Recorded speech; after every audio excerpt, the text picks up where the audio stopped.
Hello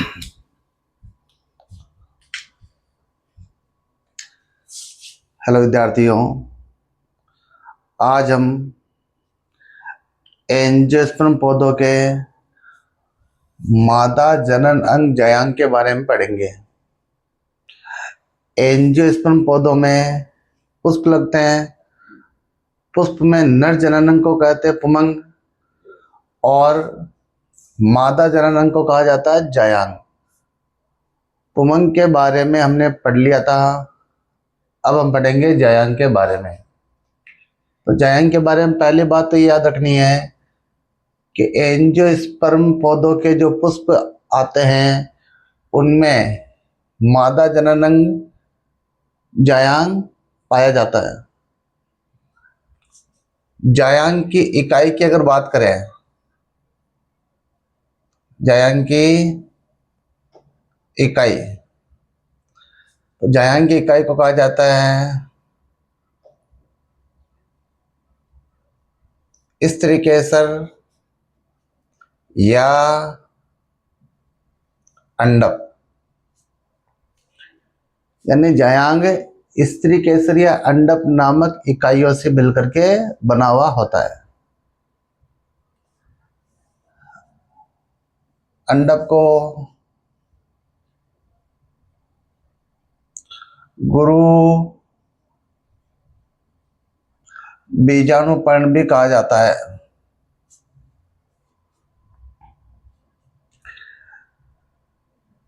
अंडप की संख्या के आधार पर जायांग दो प्रकार के होते हैं, हम यहाँ पे समझ सकते हैं। जायांग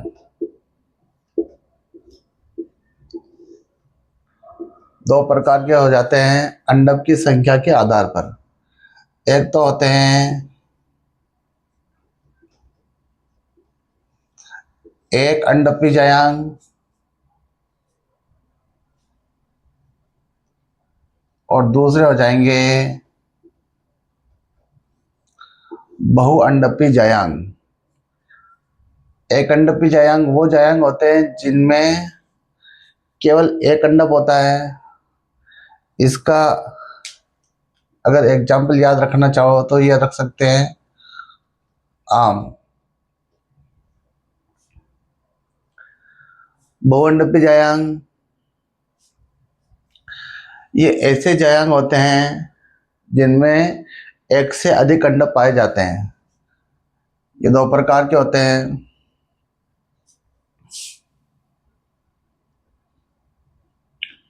युक्तांडपी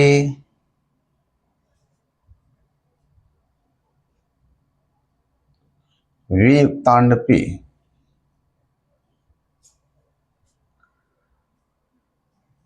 युक्तांडपी जायांग का मतलब हो गया ऐसा जायांग जिसके सभी अंडप आपस में जुड़े हुए हो। वियुक्तांडपी जायांग का मतलब हो गया ऐसा जायांग जिसके अंडप जुड़े हुए न हो, अलग अलग हो। इनके अगर एग्जाम्पल की बात करें,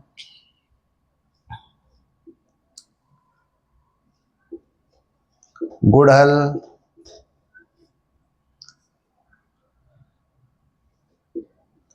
पेपावर,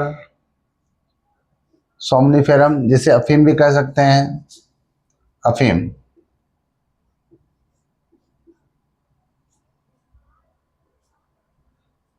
इसका एग्जाम्पल माइचेलिया। तो इस प्रकार हमने जायांग के प्रकार देख लिए। अब हम पढ़ेंगे स्त्री केसर या अंडप की संरचना के बारे में। स्त्री केसर का अगर चित्र बनाएं तो इस प्रकार से चित्र बनेगा।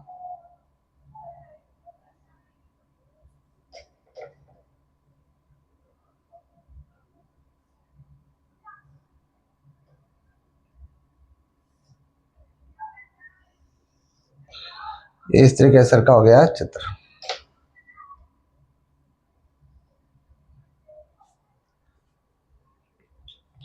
नीचे आ जाएगा पुष्पासन,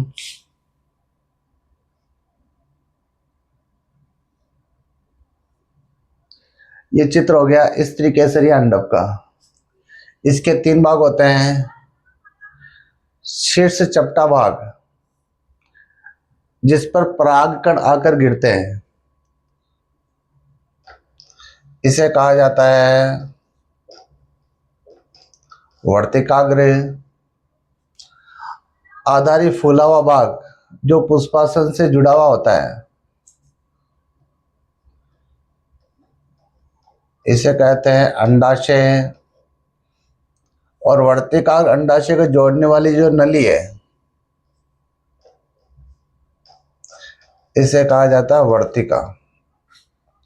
तो वर्तिकाग्र तो हो गया स्त्री केसर का शीर्ष चपटा भाग, इस पर परागकण आकर के गिरते हैं। वर्तिका एक नली होती है जो वर्तिकाग्र और अंडाशय को आपस में जोड़ने का काम करती है। अंडाशय स्त्री केसर का आधारी फुला हुआ भाग कहलाता है अंडाशय, जो पुष्पासन से जुड़ा हुआ रहेगा। अंडाशय के भीतर बीजांड नामक संरचनाएं पाई जाती है। ये बना रहे हम बीजांड।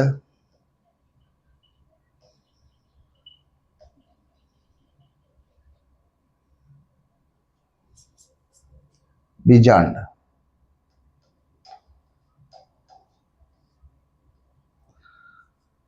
बीजांड एक भी हो सकता है, एक से अधिक भी हो सकते हैं। और ये बीजांड अंडाशय की भित्ति से बीजांड आसन नामक संरचना के द्वारा जुड़े हुए रहते हैं। निषेचन के पश्चात अंडाशय बन जाता है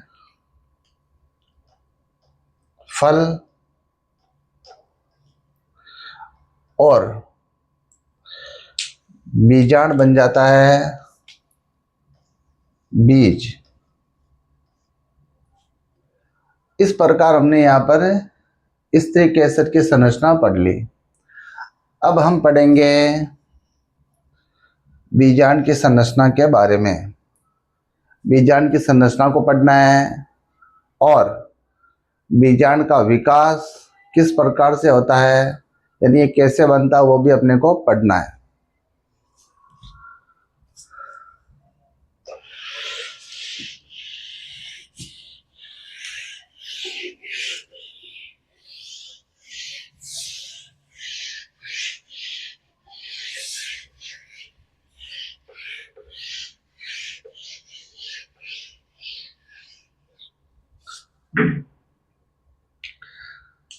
अपना अगला टॉपिक है बीजांड।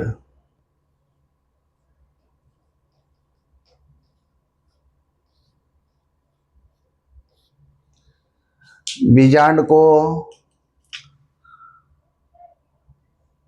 गुरु बीजाणुधानी भी कहते हैं। गुरु बीजाणुधानी बीजांड का दूसरा नाम है।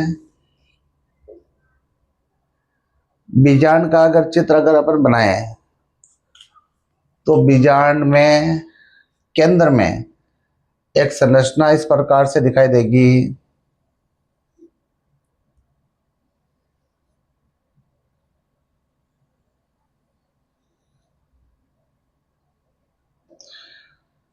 जिसमें 7 कोशिकाएं और 8 केंद्रक होंगे।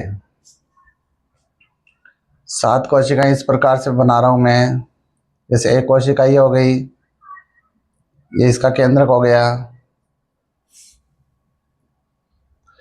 दूसरी कोशिका ये हो गई, ये इसका केंद्रक हो गया। ये तीसरी कोशिका हो गई, ये इसका केंद्रक हो गया।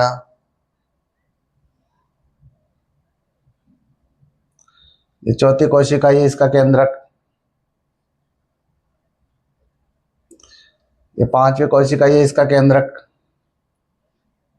ये 6ठी कोशिका, ये इसका केंद्रक। बीच में एक कोशिका है जिसमें 2 केंद्रक होते हैं, इस प्रकार से। तो इस प्रकार आप देख सकते हैं बीजांड में 7 कोशिकीय 8 केंद्र की संरचना पाई जाती है। इस संरचना का नाम होता है भ्रूणकोश।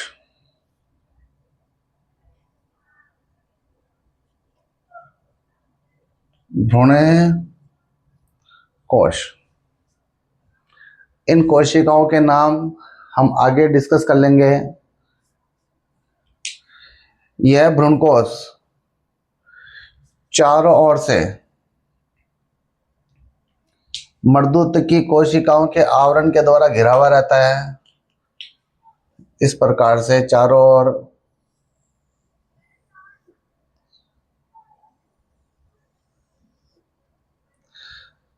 मर्दूत की कोशिकाओं का आवरण बना देना है।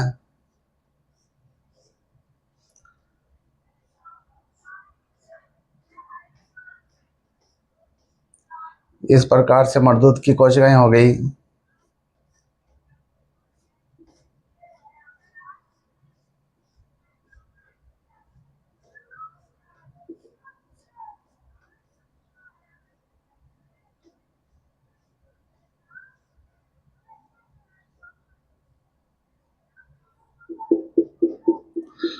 इनमें केंद्रक बना दिया।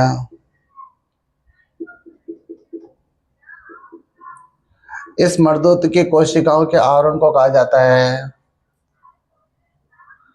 बीजांडकाय। बीजांडकाय।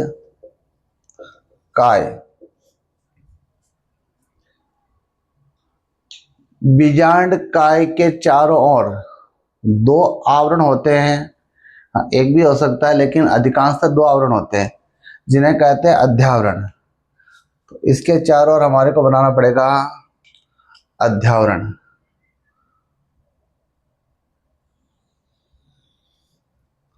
इस प्रकार से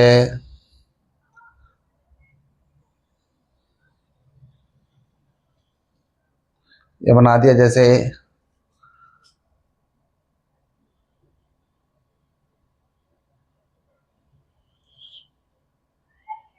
ये बना दिया तो ये अध्यावरण है। ये अंदर वाला अध्यावरण है। ऐसे ही एक अध्यावरण होता है बाहर की साइड में। तो बाहर वाला अध्यावरण इस प्रकार से है। ये हो गया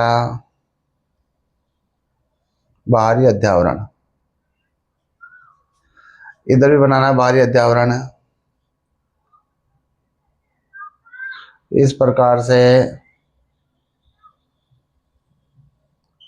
यहाँ पर ये बाहरी अध्यावरण है। ऐसे चलेगा।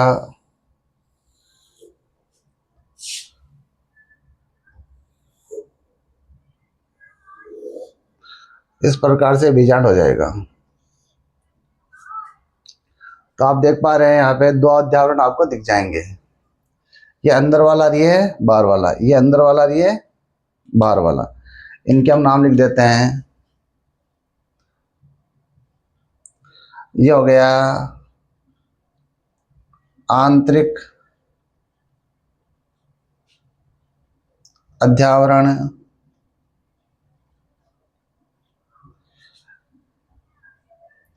और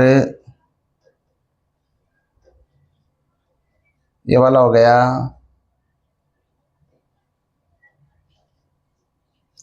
बाह्य अध्यावरण। तो दो अध्यावरण हो गए। ये जो बीजांड हमने बनाया है ये उल्टा है। उल्टा मतलब ये जो भाग है वो आधार भाग है, ये वाला भाग है शीर्ष भाग। तो इस आधार भाग को कहा जाता है निभाग। और निभाग के ठीक विपरीत यहाँ पे देख रहे हैं आप अध्यावरण एब्सेंट है तो एक छिद्र बन गया। ये इस छिद्र को बोला जाता है बीजांड द्वार। बीजांड में ये वृंत दिख रहा है। इस प्रकार से वृंत है। इसको बोलते हैं बीजांड वृंत। और बीजांड वृंत नीचे चल के जुड़ जाता है बीजांड आसन से। ये यहाँ पर आप मान सकते हैं बीजांड आसन। और बीजांड आसन जुड़ा होता है अंडाशय की भित्ति से। बीजांड व्रंत का कुछ हिस्सा ये बीजांड के ऊपर चढ़ा हुआ होता है, जैसे ये बीजांड व्रंत है। ये कुछ हिस्सा इस प्रकार से चढ़ा हुआ ऊपर, इतना सा हिस्सा, इसे कहा जाता है राफे। और बीजांड व्रंत यहाँ पर बीजांड की मुख्य काय से जुड़ा हुआ है। इस स्थान को बोलते हैं हाइलम।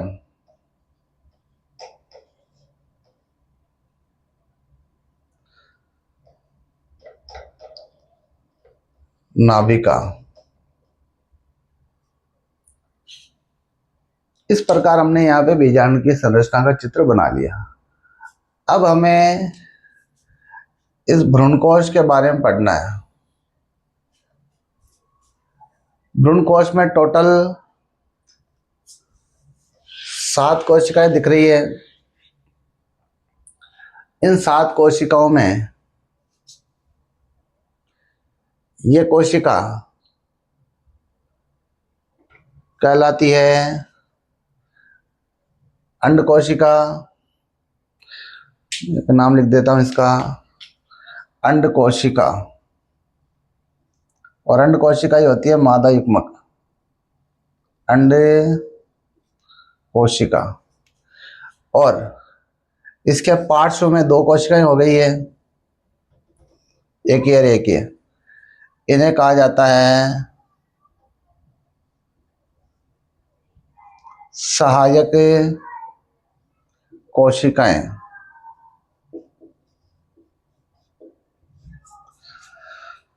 और अंड कोशिका प्लस सहायक कोशिकाएं, इन दोनों को मिला करके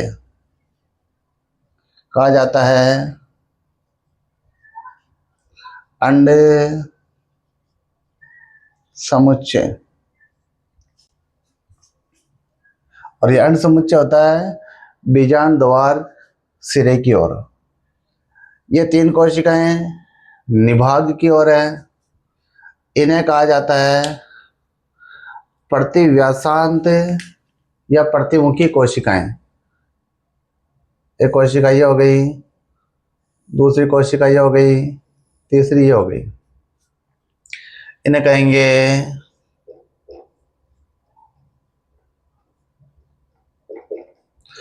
प्रतिव्यासांत कोशिकाएं।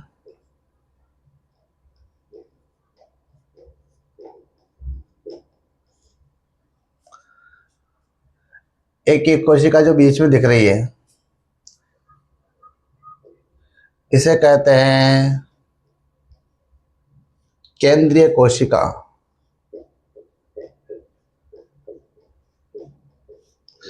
इसमें 2 केंद्रक होते हैं। इन केंद्रकों को कहा जाता है ध्रुवीय केंद्रक।